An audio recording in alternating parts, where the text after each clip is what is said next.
ଏହା ହିଁ ତାଙ୍କର ରାଜନୀତି। ଯେହେତୁ ପାୱାରରେ ସରକାର ଅଛନ୍ତି, ସରକାର ଯାହା କହିବେ, ସରକାର ଯୁଆଡ଼କୁ ବୟାନ ମୋଡ଼ିବେ ସେମାନେ ମୋଡ଼ିବେ। ପୋଲିସ ମଧ୍ୟ ଜାଣିବା ଦରକାର ଆମେ ଯେଉଁ ପଦ ପାଇଁ ଅଛୁ, ଯେଉଁ ଜିନିଷ ଆମକୁ ଇନଭେଷ୍ଟମେଣ୍ଟ କରିବା ଦରକାର, ଆମେ ପ୍ରପରଲି ତାହା ଇନଭେଷ୍ଟମେଣ୍ଟ କରିକି ଲୋକଙ୍କ ଲୋଚନକୁ ଆଣିବା ଦରକାର। ଲୋକଙ୍କ ପାଇଁ, ଲୋକଙ୍କ ଟ୍ୟାକ୍ସ ପଇସାରେ ଏମାନେ ପଇସା ନେଉଛନ୍ତି। କୌଣସି ରାଜନୀତି ଏମାନଙ୍କୁ ପଇସା ଦେଉନି, କୌଣସି ଦଳ ଏମାନଙ୍କୁ ପଇସା ଦେଉନି। ଏମାନେ ବି, ପୋଲିସ ମାନେ ବି ଜାଣିବା ଦରକାର କି ଆମେ ସତଟାକୁ ସବୁବେଳେ ସାମ୍ନା କରିବାକୁ ପଡ଼ିବ।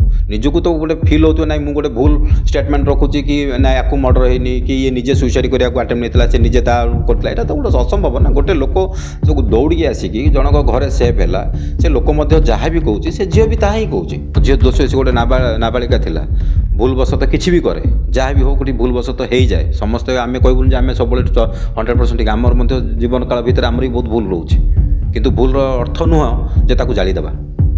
ଭୁଲ ଅର୍ଥ ନୁହଁ ତାକୁ ଜାଳିଦେବା। ସେଥିପାଇଁ ବାପାଙ୍କର ମଧ୍ୟ କର୍ତ୍ତବ୍ୟ, ନାଇଁ ମୋ ଝିଅକୁ ନ୍ୟାୟ ମିଳିବା ଦରକାର, ଯେମିତି ସମାଜ ପାଇଁ ଆଉ ଗୋଟେ ବାର୍ତ୍ତା ଯିବ ନା ଏଇଭଳିଆ ବାପା ସମସ୍ତେ ଚାହାନ୍ତି କରିକି ବାର୍ତ୍ତା ଦେଉ। ସାର୍ ତାକୁ ପୋଡ଼ା ହେଇଛି, ତାକୁ ଜବରଦସ୍ତି ଧରିଛନ୍ତି, କିରୋସିନ ଢାଳିଛନ୍ତି। ଗୋଟେ ଲୋକ ପାଖକୁ ଯଦି ସିଏ ନିଜେ ନିଜେ ଢାଳିଛି, ତାହେଲେ ସିଏ ଦୌଡ଼ିକିରି ଯେଉଁ ଲୋକ ତାକୁ ସେଭ୍ କଲା, ସିଏ ତାଙ୍କ ଘରକୁ ଦୌଡ଼ିକି କାହିଁକି ଆସିଲା? ସେ ତ ନିଜେ ଚାହିଁଥାନ୍ତା ନା ମୁଁ ମରିଯିବି କହିକି, ମୁଁ ତ ଇଏ କରୁଛି, ମୁଁ ମରିଯିବି, ମୁଁ ଆଉଥରେ କାହିଁକି ଏଠି ଆସିବି? ସେ ଟ୍ରିଟମେଣ୍ଟ ହେବ କାହିଁକି? ତାର ଇଚ୍ଛା ହେଲା ଯେ ଟ୍ରିଟମେଣ୍ଟ ହେବାକୁ। ସେ ତ ଗୋଟେ ଲୋକ ତାର ମଲା ପୂର୍ବରୁ, ସବୁ ଆମେ ଜାଣିଛୁ ସାଧାରଣତଃ ମଲା ପୂର୍ବରୁ ଲୋକ ସତ କୁହନ୍ତି। ଆଉ ସେ ମିଛ କହୁଥିବ କହିକି ପ୍ରମାଣ କ'ଣ ଅଛି ଯେ ପୋଲିସ କେଉଁ ଆଧାରରେ ତାକୁ କହିଲା ସେ ମିଛ କହିଛି? ସେ କେସ୍ଟାକୁ ପୁରା ଡିସମିସ୍ କରିକି କ୍ଲିୟର କରିଦେଲା। ଜାଣି ଶୁଣିକି ରାଜନୀତି ଗୋଟେ ଏମିତି ଜିନିଷ, ନିଜ ଦଳ ବଦନାମ ହେବା ପାଇଁ, ନ ହେବା ପାଇଁ ଏଇସବୁ ଜିନିଷ କରୁଛନ୍ତି ଯେ ଆମର ଦଳଟା ବଦନାମ। କିନ୍ତୁ ଦଳ ସହିତ ଏଠି ସମ୍ପର୍କ ନାହିଁ। ପ୍ରଥମେ ଯେକୌଣସି ନେତା ମନ୍ତ୍ରୀ ଯିଏ ବି ହେଉଛନ୍ତି ହଉ, ପବ୍ଲିକକୁ ସବୁବେଳେ ସତକୁ ଫେସ୍ କରିବା ଦରକାର। ଯେତେ ଯାହା ହେଇଯାଉ, ମାନେ ଦୋଷୀକି ଦଣ୍ଡ ଦେବା ବି ଦରକାର ଥିଲା। ଯାହାଫଳରେ ଆମେ ଜାଣିବୁ ଯେ ହଁ ଗୋଟେ ଦଳ ଆସିଛନ୍ତି, ସେ ଦଳ ଲୋକଙ୍କ ସପକ୍ଷରେ ଯାଇଛନ୍ତି। ଲୋକ ବିରୋଧ କରୁଛନ୍ତି, କ'ଣ କରୁଛନ୍ତି ସେଇଟା ପର କଥା, କିନ୍ତୁ ଆପଣ ଦୋଷୀକୁ ଘଣ୍ଟ ଘୋଡ଼ାଇଲେ ତାହେଲେ ଆପଣ ରାଜନୀତି କ'ଣ କରୁଛନ୍ତି? ତାହେଲେ ମୃତ୍ୟୁକାଳୀନ ଜମାନବନ୍ଦୀ ସେଇଟା ଆକ୍ଚୁଆଲି ଗୋଟେ ଜଜ୍ ଆଗରେ ଦିଆଯାଇଥାଏ। ଆକ୍ଚୁଆଲି ଯେତେବେଳେ ଲୋକ ମରଣ ମୁଖରେ ପଡ଼ିଥାଏ, ସେତେବେଳେ ପ୍ରେଜେଣ୍ଟ ଥାନ୍ତି, ସବୁ ଡକ୍ଟର ଥାନ୍ତି, ପୋଲିସ ଥାନ୍ତି, ଜଜ୍ ଥାନ୍ତି, ସମସ୍ତଙ୍କ ଆଗରେ ଜମାନକାଳୀନ ବୟାନଟା ନିଆଯାଏ। ଆଉ ତାକୁ ଆଧାର କରି ହିଁ ଇନଭେଷ୍ଟିଗେସନଟା କରାଯାଏ। କିନ୍ତୁ ଏଇଠି ଦେଖନ୍ତୁ, ମୁଁ ଗୋଟେ କଥା କହୁଛି, ଆମର ବିଜେଡ଼ି ଅମଳରେ ବି ଏହା ହେଉଥିଲା। ସେତେବେଳେ ବିଜେପି ତାଙ୍କୁ ଲାଞ୍ଛନ ଲଗାଉଥିଲା। ଆଜି ବିଜେପି ଅମଳରେ ହେଉଛି, ବିଜେଡ଼ି ତାଙ୍କୁ ଲାଞ୍ଛନ ଦେଉଛି।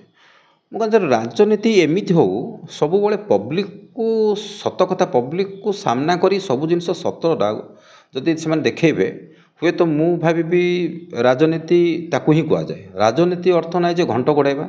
ରାଜନୀତି ଅର୍ଥ ନୁହଁ ଯେ ଦଳକୁ ସବୁବେଳେ ଦଳ ଭୁଲ କରୁ କି ଠିକ୍ କରୁ ଦଳକୁ ସପକ୍ଷ କରିବା, ତାକୁ ମୁଁ କହିବିନି ରାଜନୀତି କରୁଛନ୍ତି କହିକି। ରାଜନୀତିର ଅର୍ଥ ହେଉଛି ଲୋକଙ୍କ ପାଇଁ, ଯେତେବେଳେ ଗଣମାଧ୍ୟମରେ ଯେଉଁ ଲୋକ, ଯେଉଁ ଜନତା ଆପଣମାନଙ୍କୁ ଭୋଟ ଦେଇଛନ୍ତି, ତାଙ୍କର ସେବା ପାଇଁ ଦେଇଛନ୍ତି। ତୁମେ ଗୋଟେ ସେବା ଆକାର ରହିଛ, ସେବାଟାକୁ ମାନେ ଟ୍ରାନ୍ସପେରେଣ୍ଟ କରାଯାଉ, ପ୍ରପର ସେବା ଯୋଗାଇ, ଲୋକଙ୍କୁ ପ୍ରପର ସେବା ଯୋଗାଇ ଦିଆଯାଉ, ଆଉ ଯାହା ସତ ତାହା ଉନ୍ମୋଚନ କରାଯାଉ। ଆଜ୍ଞା କେବେ ନୁହଁ, ମୁଁ ବା ସେୟା କଲି। ଯଦି ସେ ନିଜେ ଜଳିଥାନ୍ତା, ସିଏ ଦୌଡ଼ିକି କ'ଣ ପାଇଁ ତାଙ୍କ ଘରକୁ ଆସିଲା? ବଞ୍ଚିବା ଆଶାରେ। ସେ ତ ବଞ୍ଚିବା ଆଶାରେ ଆସିଥିଲା ନା, କି ମୋତେ ଏଇଆ କଲେ ସେୟା କଲେ, ଯାହା ବି କଲେ ସେମାନେ ଆସିଲେ ନା। ସେ ବଞ୍ଚିବା ଆଶାରେ କାହିଁ ଆସିଲା? ସେ ତ ସେଇଠି ମରିଥାନ୍ତା। ଯଦି ତାର ଇଚ୍ଛା ଥିଲା ମରିବା ପାଇଁ, ତାକୁ କିଏ ବଞ୍ଚେଇ ପାରିନାହାନ୍ତି? ସେ ତ ସେଇଠି ମରିଥାନ୍ତା। ସେ ଟ୍ରିଟମେଣ୍ଟ ହେବାକୁ କାହିଁ ଗଲା? ସେ ବୟାନ କାହିଁକି ଦେଲା? ସେ ସବୁ କଲା କ'ଣ ପାଇଁ? ଏହା ହିଁ ତାଙ୍କର ରାଜନୀତି। ଯେହେତୁ ପାୱାରରେ ସରକାର ଅଛନ୍ତି, ସରକାର ଯାହା କହିବେ, ସରକାର ଯୁଆଡ଼କୁ ବୟାନ ମୋଡ଼ିବେ ସେମାନେ ମୋଡ଼ିବେ। ପୋଲିସ ମଧ୍ୟ ଜାଣିବା ଦରକାର ଆମେ ଯେଉଁ ପଦ ପାଇଁ ଅଛୁ, ଯେଉଁ ଜିନିଷ ଆମକୁ ଇନଭେଷ୍ଟମେଣ୍ଟ କରିବା ଦରକାର, ଆମେ ପ୍ରପରଲି ତାହା ଇନଭେଷ୍ଟମେଣ୍ଟ କରିକି ଲୋକଙ୍କ ଲୋଚନକୁ ଆଣିବା ଦରକାର। ଲୋକଙ୍କ ପାଇଁ, ଲୋକଙ୍କ ଟ୍ୟାକ୍ସ ପଇସାରେ ଏମାନେ ପଇସା ନେଉଛନ୍ତି। କୌଣସି ରାଜନୀତି ଏମାନଙ୍କୁ ପଇସା ଦେଉନି, କୌଣସି ଦଳ ଏମାନଙ୍କୁ ପଇସା ଦେଉନି। ଏମାନେ ବି, ପୋଲିସ ମାନେ ବି ଜାଣିବା ଦରକାର କି ଆମେ ସତଟାକୁ ସବୁବେଳେ ସାମ୍ନା କରିବାକୁ ପଡ଼ିବ। ନିଜକୁ ତ ଗୋଟେ ଫିଲ୍ ହେଉଥିବ ନାଇଁ ମୁଁ ଗୋଟେ ଭୁଲ ଷ୍ଟେଟମେଣ୍ଟ ରଖୁଛି, କି ନା ୟାକୁ ମର୍ଡର ହେଇନି, କି ଇଏ ନିଜେ ସୁଇସାଇଡ୍ କରିବାକୁ ଆଟେମ୍ପ୍ଟ ନେଇଥିଲା, ସେ ନିଜେ ତା କରିଥିଲା, ଏଇଟା ତ ଗୋଟେ ଅସମ୍ଭବ ନା। ଗୋଟେ ଲୋକ ଯେଉଁ ଦୌଡ଼ିକି ଆସିକି ଜଣଙ୍କ ଘରେ ସେଭ୍ ହେଲା, ସେ ଲୋକ ମଧ୍ୟ ଯାହା ବି କହୁଛି, ସେ ଝିଅ ବି ତାହା ହିଁ କହୁଛି। ଯାହା ସେଇଠି କହିଥିଲା ତାହା ଏବେ ବି ସେୟା ହିଁ କହୁଛି। ଏଥିରେ କିଛି ମାନେ କୌଣସି ଜିନିଷ ତ ଡିଫରେନ୍ସ ନାହିଁ, ଯାହାଫଳରେ ସେମାନେ କହିବେ ନାଇଁ ଏଠି ଭୁଲ ବୟାନ ଦେଇଛନ୍ତି କହିକି। ଆଜ୍ଞା ଦେଖନ୍ତୁ, ପ୍ରେସର ହୁଏତ ତାଙ୍କୁ କିଛି ଦିଆଯାଇଛି, ହୁଏତ କିଛି ଲୋଭ ଦେଖାଯାଇଛି, ଯାହାଫଳରେ ସେ ଏହା କହିବାକୁ ବାଧ୍ୟ ହେଉଛନ୍ତି। କିନ୍ତୁ ଏଇଟା ସାଧାରଣ ଜନତା ଏଇଟା ମାନେ ଗ୍ରହଣ କରୁନାହାନ୍ତି। आम जो जिनसा कहूँ आमको दरकार गोटे सपोर्टिंग एविडेंस भी दरकार गोटे लोक आम कहीदेबू माने ये अमक सी समक सी चोरी करता से आम सपोर्टिंग एविडेंस भी दरकार हाँ से चोरी करता आम मन इच्छा केमी कहीदा ना एमती होता मानसिक टेंशन होता सी गला किरोसिन धरिक बोतल ढाड़ी होगा दौड़ी पलि आसला ना मत बचा 3टा पिला मारदे ये गोटे संभव सहित गोटे संपर्क बापा मिछ कहूनी बापा तो मिछ कौन ये सरकार बेल ना बीजेडी अमल भी सेया देखिलु यही बीजेपी अमल भी सेया देखिलु से आम अतिष्ठ हो सारे आम भाई गोटे सुशासन लोक भाई सुशासन कहीं लोकों सहित आम ग्रासरूट मिसुँ लोक सहित देखा लोक जहाँ कहते जहाँ फेस करें भी सहित मिसुचु कौन से फेस कर जापरचु किंतु सुशासन व्यवस्था एपर्यंत माने आसी पारला ना जहाँफल से सरकार जहाँ कहते कर लोक साधारण लोक केते दिन गोटे पछरे गोड़ेबे है तांकर से जहाँ हो साधारण पब्लिक साधारण आम आम बंचले गला आम निजे खाइबू निजे बंचबू ये जिन समस्त मन अच्छी से राजनीति भितर कादुଅ फिंगा फिंगी हे भितर हे किंतु आमे जानिबारे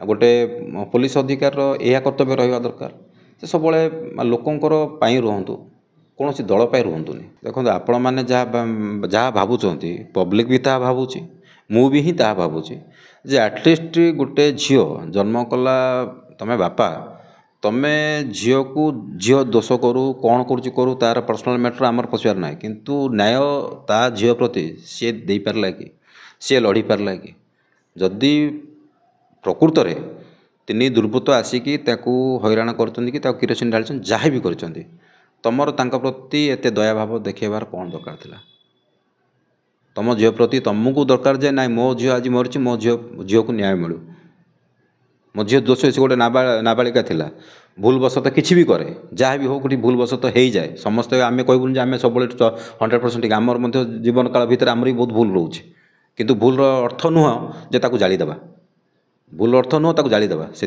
बापांकर कर्तव्य ना मो झील को न्याय मिला दरकार जमी समाज आउ गोटे बार्ता जीव ना ये बापा समस्ते चाहती कहीकि।